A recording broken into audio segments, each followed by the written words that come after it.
ನೋಡಿ ಇಲ್ಲಿ ಹಾಕಿದ್ದು ಗಮನಿಸಬಹುದು, ಎಷ್ಟು ಎತ್ತರಕ್ಕೆ ಬೆಳೆದಿದೆ. ಕೇವಲ 40 ತಿಂಗಳು ಈ ಥರ ಬಂದಿದೆ. ಮುಖ್ಯವಾಗಿ ಈ ತಿಂಗಳಲ್ಲಿ ಡಿಸೆಂಬರ್, ಜನವರಿ, ಫೆಬ್ರವರಿ ಟೈಮಲ್ಲಿ ಪ್ರತಿ ಎಲೆಗಳನ್ನು ಉದುರಿಸುತ್ತೆ. ನೋಡಿ ಇಲ್ಲಿ ಗಮನಿಸ್ತೀರಾ ಎಷ್ಟು ಎಲೆಗಳನ್ನು ಉದುರಿದೆ. ಒಂದು ಒಣಮುಚ್ಚಿಗೆ, ನೈಸರ್ಗಿಕವಾದ ಒಣಮುಚ್ಚಿಗೆ, ಡ್ರೈ ಮಲ್ಚಿಂಗು ನಮ್ಮ ಈ ಒಂದು ಕಳೆದ 3 ವರ್ಷಗಳು, ಮೊದಲನೇ ವರ್ಷ ಬಿಟ್ಬಿಡಿ, ಕಳೆದ 2 ವರ್ಷದಿಂದ ಎಷ್ಟೊಂದು ಸಾವಯವ ತ್ಯಾಜ್ಯ ಒಣಮುಚ್ಚಿಗೆ ಈ ಭೂಮಿ ಮೇಲೆ ಸ್ವಾಭಾವಿಕವಾಗಿ ಬಿದ್ದಿದೆ. ಅದರ ಅರ್ಥ ಏನು? ಇಲ್ಲಿ ಮಣ್ಣು ಅಭಿವೃದ್ಧಿ ಆಗ್ತಾ ಇದೆ, ಸೂಕ್ಷ್ಮಜೀವಿಗಳಿಗೆ ಆಹಾರ ಸಿಕ್ಕಿದೆ, ಆಶ್ರಯ ಸಿಕ್ಕಿದೆ, ಇವೆಲ್ಲವನ್ನೂ ಆಗಿರೋದ್ರಿಂದ ಇದು ಕಾರಣ. ನಮ್ಮ ಈ ಗಿಡದ ಎಲೆಗಳನ್ನು ಇಲ್ಲಿ ಬೀಳಿಸ್ತಾ ಇರೋದು.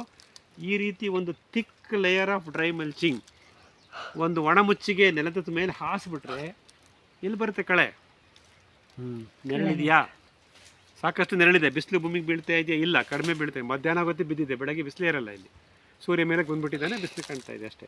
ಸೊ ಬಿಸಿಲು ಕಮ್ಮಿ ಇದೆ, ಒಣಮುಚ್ಚಿಗೆ ಜಾಸ್ತಿ ಇದೆ. ಇಲ್ಲಿ ಯಾವುದೇ ರೀತಿಯ ಕಳೆ ಬೆಳೆಯಲ್ಲ.